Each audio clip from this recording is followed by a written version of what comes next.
নমস্কার। উপেন্দ্রকিশোর রচনাবলীর পুরাণের গল্প অধ্যায়ে আজকের গল্প শিবের বিয়ে। দুর্গার এক নাম পার্বতী, অর্থাৎ পর্বতের মেয়ে। তার পিতা হিমালয়, মা মেনকা। শিবের সঙ্গে যাতে তার বিয়ে হয় সেজন্য পার্বতী অনেক দিন ধরে কঠিন তপস্যা করেছিলেন। তার ফলে শেষে শিবের সঙ্গেই তার বিয়ে হলো। পার্বতী তপস্যায় তুষ্ট হয়ে শিব তাকে বিবাহ করতে চাইলেন, কিন্তু বর যে সে তো আর নিজের কনের বাপের কাছে গিয়ে বিয়ে ঠিক করতে পারে না, তাহলে লোকে হাসে। কাজেই শিব সপ্তর্ষিদের ডেকে পাঠালেন।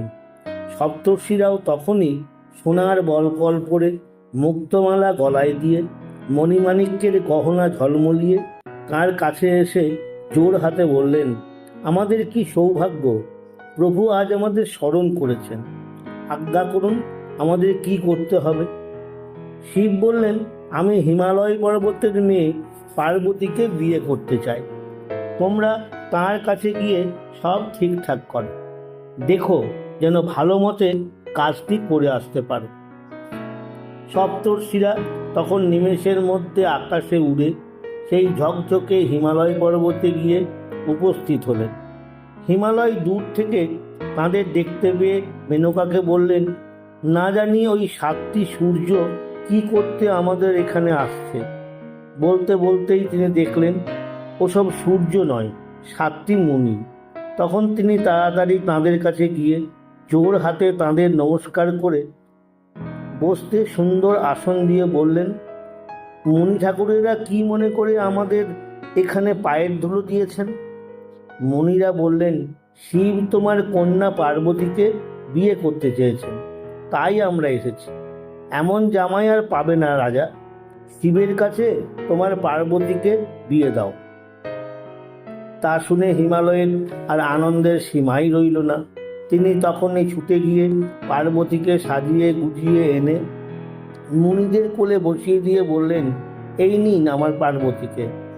এমন সুন্দর লক্ষ্মী মেয়ে আর কখনো হয়নি, হবেও না। পার্বতীকে দেখে স্নেহে মুনিদের মন গলে গেল। তাঁরা তাঁর গায়ে হাত বুলিয়ে তাকে কত আশীর্বাদ করে বিয়ের সব কথা বলে সেখান থেকে পরম আনন্দে হাসতে হাসতে চলে এলেন। স্থির হলো যে আর 3 দিন পরে শিবের সঙ্গে পার্বতীর বিয়ে হবে। সপ্তর্ষিরা শিবের কাছে এসে এসব কথা জানালে শিব যার পরনায় খুশি হয়ে বললেন, বেশ বেশ, বিয়ের সময় তোমরা আমার পুরুত হবে, কিন্তু তোমাদের শিষ্যদেরও নিয়ে আসবে। মুনিরা সে কথায় যে আজ্ঞা বলে চলে যেতেই শিব বিয়ের আয়োজন করবার জন্য তাঁর ভূত প্রেত নিয়ে কৈলাস পর্বতে চলে এলেন। তারপর তিনি নারদকে ডেকে বললেন, নারদ, বিয়ে ঠিক করেছি, কনে হচ্ছেন হিমালয়ের মেয়ে পার্বতী। এখন তুমি একটি কাজ করো তো, দেবতাদের সকলকে নিমন্ত্রণ করে এসো। মুনি ঋষিদেরও বলবে, যক্ষ গন্ধর্বীরাও যেন বাদ না পড়ে, সকলকেই আসতে হবে। যে না আসবে তার সঙ্গে আমার ছাড়াছাড়ি হয়ে যাবে।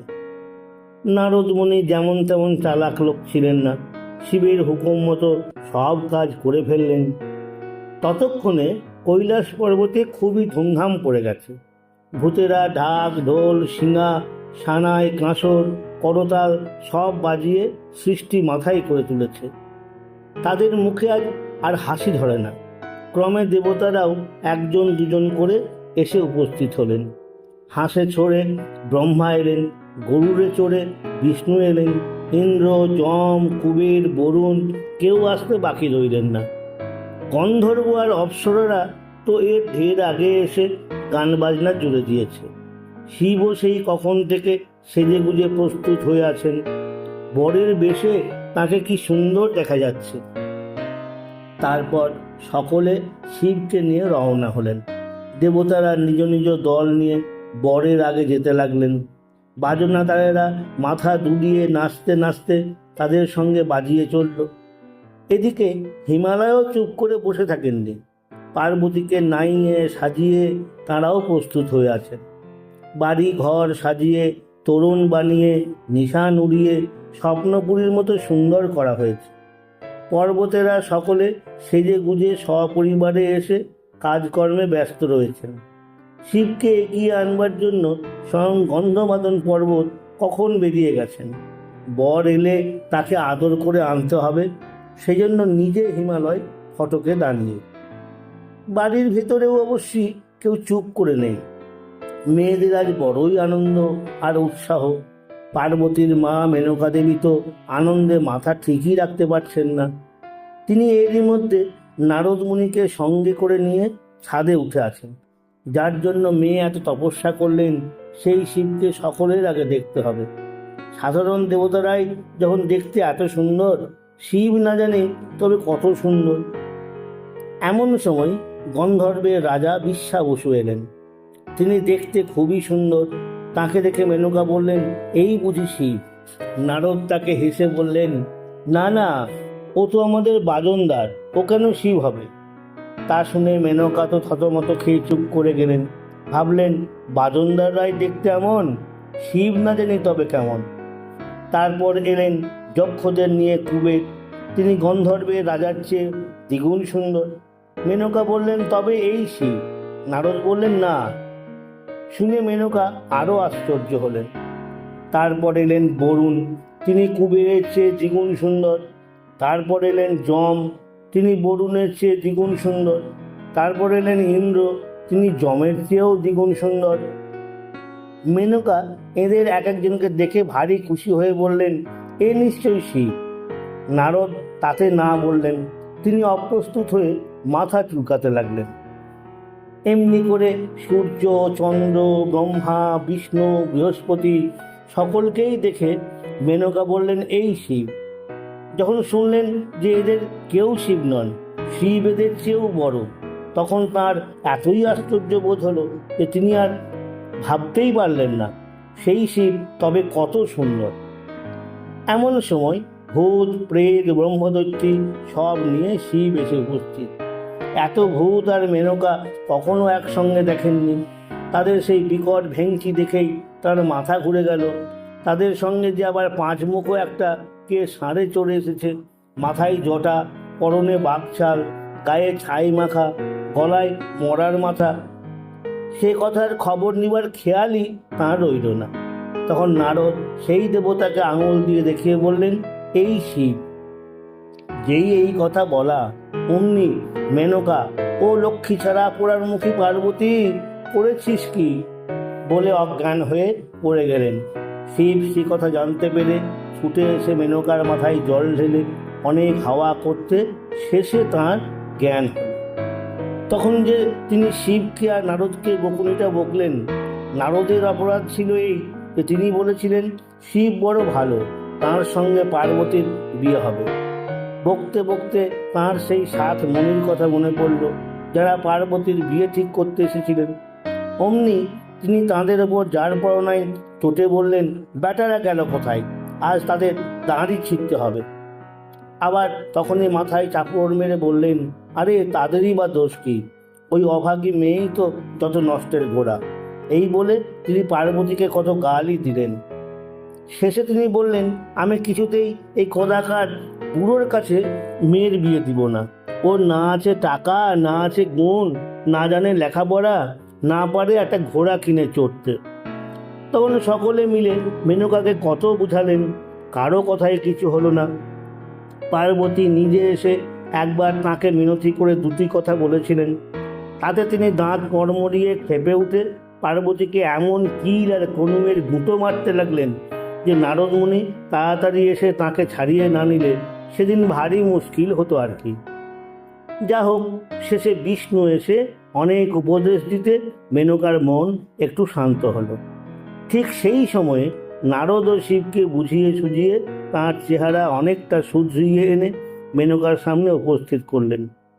তখন মেনকা দেখলেন যে শিবের মাথায় জটা আর গায়ে ছাই বলে তাকে একটু উস্কো খুস্কো দেখাই বটে, কিন্তু আসলে তিনি সকল দেবতার চেয়ে সুন্দর। মেনকা যতই তাঁর মুখের দিকে তাকান ততই তাঁর মনে হয় যে আহা, কি মিষ্টি, কি সরল। এমনিভাবে মেনকা অনেকক্ষণ অবাক হয়ে শিবের মুখের দিকে চেয়ে থেকে বললেন, আহা, আমার পার্বতীর কপাল ভালো যে এমন স্বামী পেয়েছে।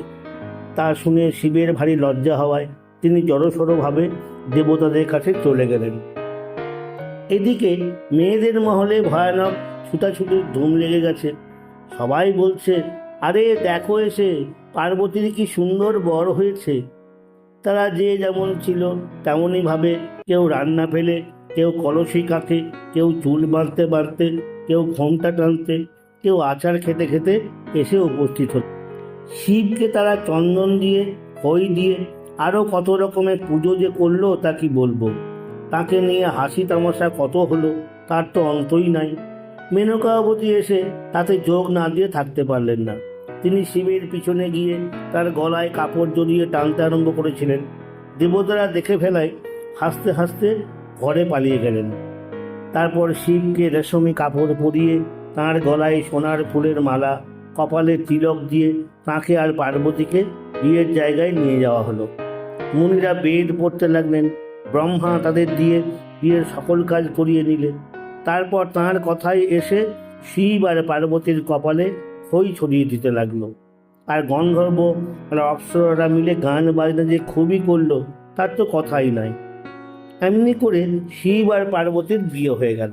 হিমালয় দেবতাদের সকলকে এমনই আদর অভ্যর্থনা করলেন যে তাদের ল্যাজে মাথা হিট করে থাকতে হলো।